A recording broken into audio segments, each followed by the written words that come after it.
नमस्कार, मैं हूं दर्शंकर। न्यूज बाइस्कोप में आप सबों का स्वागत है। 24 अगस्त बुधवार का दिन झारखंड के लिए काफी अहम रहा। जैसे ही सुबह की दिन की शुरुआत हुई, पता चला कि ईडी की टीम लगातार छापेमारी कर रही है और ईडी की टीम की जद में PP power broker Prem Prakash रहे, जो पहले से ही मशहूर हैं कि सरकार चाहे किसी की भी हो, प्रेम प्रकाश की चलती रही है। और उनके घर से जैसे ही 2 AK-47 गन बरामद होने की खबर आई, उसके बाद लगातार आरोप प्रत्यारोप का दौर शुरू हो गया। अब इसी पे चर्चाएं आज चल रही है, अलग अलग बातें सामने आ रही हैं। हालांकि रांची पुलिस की तरफ से दावा किया गया है कि उनके 2 आरक्षी जिनके परिचित प्रेम प्रकाश के स्टाफ थे, उन्होंने 23 तारीख को इसे प्रेम प्रकाश के आवास पर रखा था।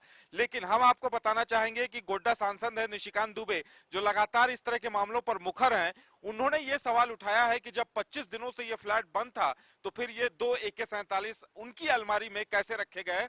और रांची पुलिस का कहना है उन 2 जवानों को सस्पेंड कर दिया गया है। अब मुकम्मल जांच के बाद पता चल पाएगा, लेकिन इतना जरूर है कि रांची की सियासत में इस मामले ने एक तरह से सुलगा दिया है सियासत को। हमारे साथ हमारे संवाददाता शाहनवाज हैं। शाहनवाज, क्या कुछ देखने सुनने को मिला और छापेमारी की पूरी कार्रवाई क्या कुछ दिखा, आंखों देखी जानना चाहेंगे पहले। बिल्कुल, आपको पता है कि झारखंड में मई के शुरुआती हफ्ते से जो छापेमारी चल रही है वो पिछले 4 महीनों से लगातार झारखंड के विभिन्न इलाकों में छापेमारी चल रही है और संभवतः देश का ये पहला ऐसा राज्य होगा जिसमें केंद्रीय जांच एजेंसियां इतने लंबे समय तक छापेमारी कर रही है।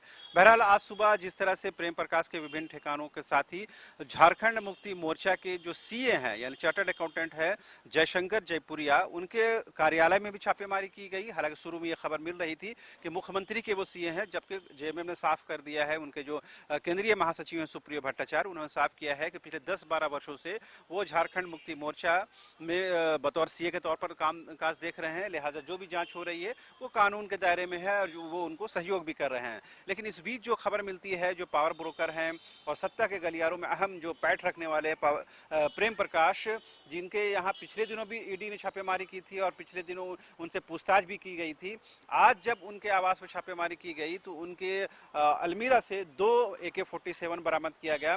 शुरू में ऐसा माना गया कि ये जो AK-47 है वो प्रेम प्रकाश का है। बाद में जब अरगोड़ा पुलिस वहां पर पहुंची, यानी उनके थाना प्रभारी, तो उन्होंने साफ किया कि ये जो 2 AK-47 है ये रांची पुलिस बल के जवान का है। हालांकि उनका नाम नहीं बताया। अब से पहले थोड़ी देर पहले जिस तरह प्रेस रिलीज जारी करके ये बताया गया है कि उन दोनों जो लापरवाह आरक्षी हैं उनको निलंबित कर दिया गया है और उन पर विभागीय स्तर पर कार्रवाई निश्चित तौर पर होगी। तो ये कहीं न कहीं कंफर्म होता हुआ नजर आ रहा है कि ये जो हथियार बरामद किए गए हैं ये रांची पुलिस बल के जवान का है, ना कि प्रेम प्रकाश का है। लिहाजा शुरू में ये जो खबरें आ रही थी कि प्रेम प्रकाश के आवास से जो हथियार बरामद हुए हैं तो उसका सीधा संबंध प्रेम प्रकाश से है, उसको कहीं न कहीं पुलिस ने विराम लगाने की कोशिश की है। लेकिन निशिकांत दुबे ने जो जिस तरह के सवाल उठाए हैं वो भी जांच के दायरे में लाने की जरूरत है। बिल्कुल शाहनवाज, जिस तरह से आज ये तथ्य सामने आए कि एक तरफ सीएम हेमंत सोरेन को लेकर बेसब्री से इंतजार हो रहा था कि राज्यपाल आएंगे तो चुनाव आयोग का संदेशा लेकर आएंगे, उनके जरिए ये सामने आएगा।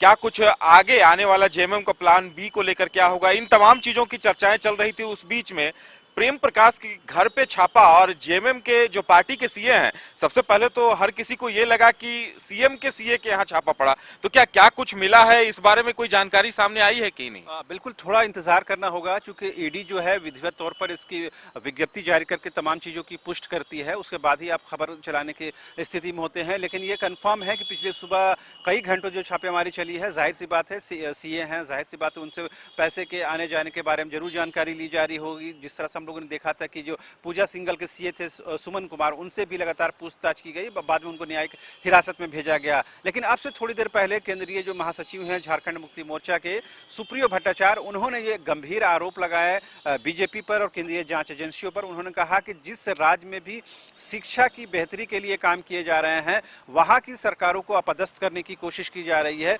उन्होंने दिल्ली का उदाहरण दिया। उन्होंने कहा कि जिस तरह से वहां के शिक्षा मंत्री मनीष सिसोदिया ने बेहतर काम किया और अंतर्राष्ट्रीय स्तर पर उन्होंने सुर्खियां बटोरी, उसके बाद सीबीआई का छापा पड़ा और ईडी उनके मामले की जांच कर रही है। इसी तरह झारखंड की हेमंत सोरेन सरकार भी जो SC ST बच्चे हैं, अल्पसंख्यक बच्चे हैं, उनको विदेशों में पढ़ने के लिए भेज रही है। यहाँ रोजगार के बेहतर अवसर उपलब्ध कराए जा रहे हैं। तो इन कार्यों को देखते हुए दिल्ली की तर्ज पर यहाँ पर सरकार को अस्थिर करने की कोशिश की जा रही है। लिहाजा कहीं न कहीं एक जो आदिवासी मुख्यमंत्री को टारगेट किया जा रहा है और सभी जानते हैं कि आदिवासी मुख्यमंत्री को टारगेट करना आसान है। यही वजह है कि एक सॉफ्ट टारगेट तौर पर झारखंड को चुना गया है। लेकिन सुप्रियो भट्टाचार्य ने यह भी बता दिया है कि जो हेमंत सोरेन की सरकार है वो 3.25 करोड़ जनता के लिए काम कर रही है, लिहाजा वो ऐसे रेट से और ऐसे जो कार्रवाई है उससे डरने वाली नहीं है। उन्होंने कहा कि जो भी कानून सम्मत जो भी सहयोग होगा वो दिया जा रहा है, कानून के दायरे में ही जांच होनी चाहिए। लेकिन उन्होंने ये भी कहा है कि इस पूरे मामले को जिस तरह से मुख्यमंत्री के तौर पर देखा जाता है